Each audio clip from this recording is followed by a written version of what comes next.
Welcome students. Today we will start the fourth chapter of Science 2, Environmental Management. आता environmental management हा विषयच असा आहे की तो प्रत्येक इयत्तेला घेतलेला आहे. या प्रकरणामध्ये आपण बऱ्याच गोष्टी बघणार आहेत एन्व्हायरमेंट संबंधी. तर आधी प्रकरणाची सुरुवात करण्याआधी आपल्याला ज्या ज्या गोष्टी माहित आहेत तर त्याच्यासाठी आपल्याला काही क्वेश्चन्स विचारले. क्वेश्चन कॅन यू रिकॉल म्हणून विचारले. आता फळ्यावर मी फक्त आन्सर्स लिहिलेत. क्वेश्चन तुम्ही पुस्तकात बघायचे.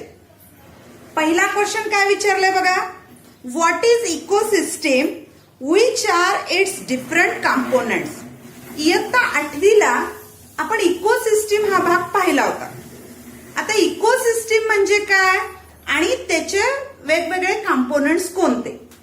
तर इकोसिस्टीम म्हणजे लक्षात घ्या की जे बायोटिक अबायोटिक फॅक्टर्स आहेत त्यांच्यामध्ये ज्या इंटरॅक्शन होतात हा सगळा भाग मिळून जो बनतो त्याला म्हणतात इकोसिस्टीम. तर आता याचा आन्सर काय लिहिले बघा. Ecosystem is the biological community of interacting organisms and their physical environment. म्हणजे काय की इकोसिस्टीम काय आहे बायोलॉजिकल कम्युनिटी आणि या कम्युनिटीमध्ये काय of interacting organism and their physical environment. आजूबाजूचं जे त्यांचे वातावरण आहे ते आणि एकमेकाच्या ज्या त्यांच्या इंटरॅक्शन चालू असतात ते सगळं मिळून इकोसिस्टीम. Biotic factors. आता बायोटिक फॅक्टर्स कोण कोणते. Animals, plant, micro organism etcetera हे सगळे बायोटिक फॅक्टर्स झाले. And abiotic factors water, air etcetera. त्यामध्ये हे अबायोटिक फॅक्टर म्हणजे जे सजीव आहेत सगळे ते बायोटिक मध्ये येतात आणि जे सजीव मध्ये नाहीत तर ते सगळे अबायोटिक फॅक्टर मध्ये येतात. सेकंड क्वेश्चन काय आहे बघा.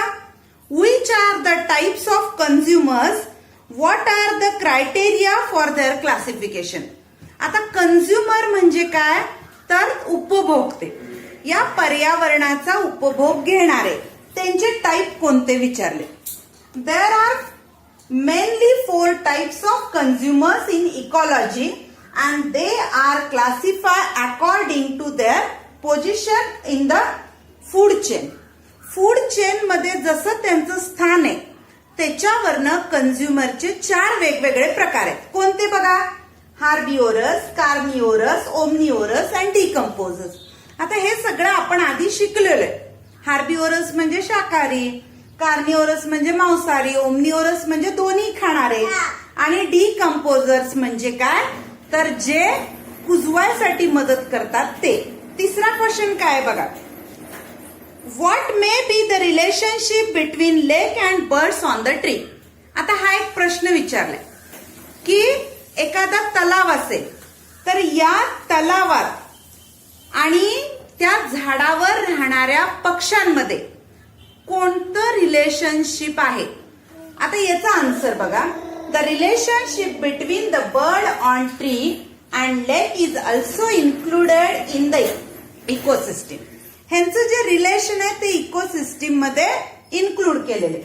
द रिलेशनशिप इज इन्क्लूड्स काय काय बघा यामध्ये. Birds get drinking water from the lake. पक्ष्यांना त्या तलावातून प्यायचं पाणी मिळतं. The trees get water resources from the lake for its growth and this tree are the living place of the bird. झाडाला सुद्धा पाण्याचा सोर्स कुठे आहे तर लेक मध्ये आणि हे झाड त्या पक्ष्यासाठी राहण्याचे ठिकाण. Next question is what is difference between food chain and food web. आता फूड चेन फूड वेब आपण थोडासा अभ्यासले बघा. फूड चेन म्हणजे एक सलग साखळी आणि फूड वेब म्हणजे काय तर एकच भक्ष्य असू शकतं आणि अनेक त्याला शिकार करणारे असू शकतात किंवा एका शिकाऱ्याचे अनेक वेगवेगळी भक्ष्य असू शकतात. तर आता याचा आन्सर काय आहे बघा बरं. अ food web consist of many food chains. म्हणजे एका फूड वेब मध्ये अनेक फूड चेन इन्क्लूड असतात. A food chain only follows just one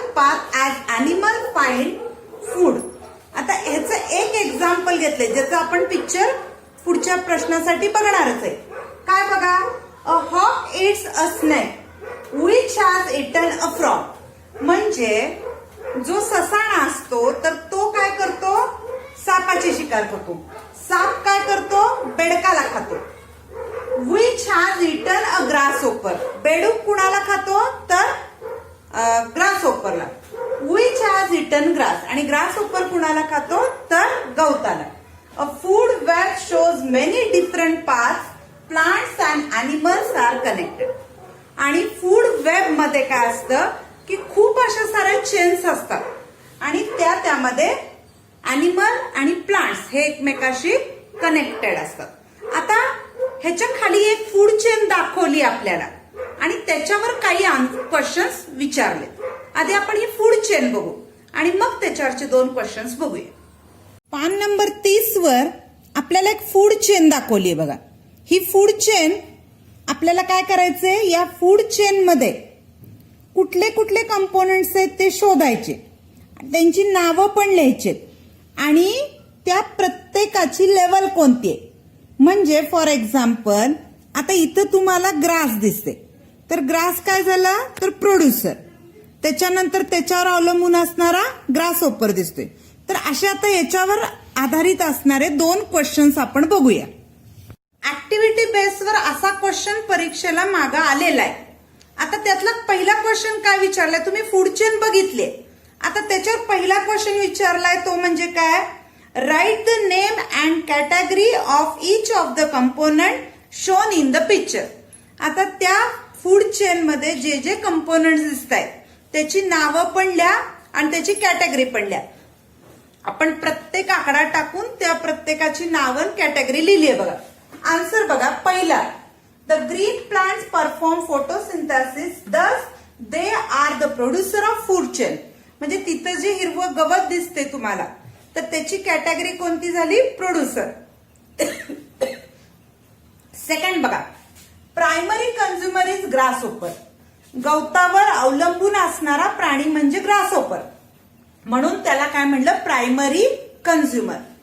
frog is the secondary consumer as its diet consist of insect like grasshopper. त्याच्या पुढच्या chain मधली जी category आहे ती म्हणजे सेकंडरी कंझ्युमरची. तर तो कोण आहे, फ्रॉग आहे आणि तो कुणाला खातो, तर ग्रासहोपरला खातो. नंतर स्नेक इज टर्शरी कंझ्युमर. त्याच्या वरचा जो आहे तर तो स्नेक आहे की जो फ्रॉगला खातो. While the hawk is apex consumer. सगळ्यात वरचा जो आहे तो म्हणजे हॉक आणि तो काय करतो की स्नेकला खातो. फंगा आर ऍक्टिंग ऍज डिकम्पोजर्स. तिथं खाली त्याच्या पुढच्या भागात दाखवले ते म्हणजे फंगाय, ते काय तर डिकम्पोजर्स आहे. Few bacteria shown in the picture acts on all the level and are bring about decomposition. त्यातले बॅक्टेरिया जे तर ते सगळ्याच लेवलला ऍक्टिव्ह असतात आणि डिकम्पोजर्स असं काम करतात. त्याच्यामधला सेकंड क्वेश्चन बघा, what is necessary to convert this picture into food web वाय. म्हणजे हा जे फूड चेनचं तुम्हाला पिक्चर दिलाय हा फूड वेब मध्ये कन्वर्ट करण्यासाठी काय आवश्यक आहे हे विचारले. आता याचा आन्सर काय, तुम्ही फूड वेब म्हणजे काय बघितलंय, फूड चेन म्हणजे काय बघितले. फूड चेन म्हणजे काय की एकच सलग साखळी ज्यामध्ये एकाच पक्षाला किंवा प्राण्याला दुसरा प्राणी खाणार. पण फूड वेब मध्ये काय की एक पक्षी हा किंवा एक प्राणी हा बऱ्याच जणांचा शिकार असू शकतो किंवा एका प्राण्याचे बरेच भक्ष्य असू शकतात. तर तेच आन्सर आहे. काय आन्सर आहे बघा बरं, if this food chain has to be converted into a food web, there should be interactions between different components.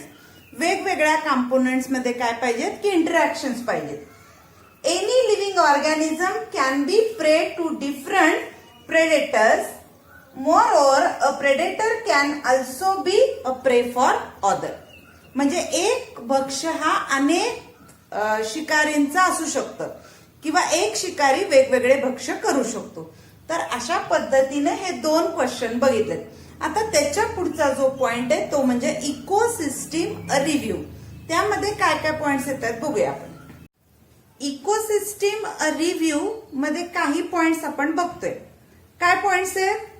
First, ecosystem is form by biotic and abiotic factors and their interaction with each other. Biotic म्हणजे जे सजीव आहेत ते, आणि abiotic म्हणजे अजैविक, म्हणजे कसे की सूर्य, पाणी, हवा, हे जे सगळे घटक आहेत ते अबायोटिक मध्ये मिळतात. मग इकोसिस्टीम कशातनं तयार होती?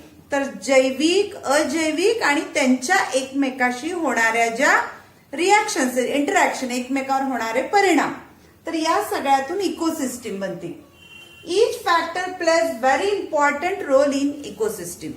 आणि जैविक असो, अजैविक असो किंवा सूक्ष्मजीव असू दे, प्रत्येक घटक हा तितकाच महत्वपूर्ण असतो इकोसिस्टीम मध्ये. उदाहरणार्थ बघा, आता काही घटक आपण नावं लिहिले. Producers like plant are important. वनस्पती ह्या काय आहेत की सगळ्यांना अन्न निर्माण करणाऱ्या, म्हणून त्याला प्रोड्युसर म्हणतो, त्या महत्वाच्या. हार्बिव्हरस लाईक डिअर, गोट आर ऑल्सो इम्पॉर्टंट. या वनस्पतीवर अवलंबून असणारे शाकाहारी प्राणी, तर ते कोणते? जे पण शाकाहारी प्राणी आहेत ते.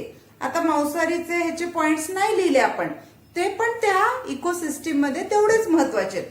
आता काही प्राणी असे असतात की आपल्याला वाटतं हे इतके घाणेरड्या जागेत राहतात, ह्यांची काय गरज आहे? उदाहरणार्थ शेणातले किडे असतील, गटारीतले किडे असतील किंवा वाळवी असेल, तर ह्यांचं सुद्धा इकोसिस्टीम मध्ये तेवढंच महत्व आहे. तोच पॉइंट आहे बघा. Organisms like termites, insects are dirty but they are responsible for cleaning the environment. म्हणजे आपल्याला जरी वाटलं की हे प्राणी खूप लहान लहान आहेत, अतिशय घाणेरड्या जागेत राहतात, पण ते इकोसिस्टीमच्या स्वच्छतेसाठी कारणीभूत असतात. Our existence is due to these factors around us. आपलं अस्तित्व या सगळ्या फॅक्टर्स मुळेच आहे. एकटे आपण इकोसिस्टीम मध्ये राहू शकत नाही. Hence we should care for these factor. म्हणजे आपलं कर्तव्य आहे की या सगळ्यांची काळजी, म्हणजे इकोसिस्टीम बॅलन्स करण्यासाठी या सगळ्यांची काळजी घेणं हे आपलं काम आहे.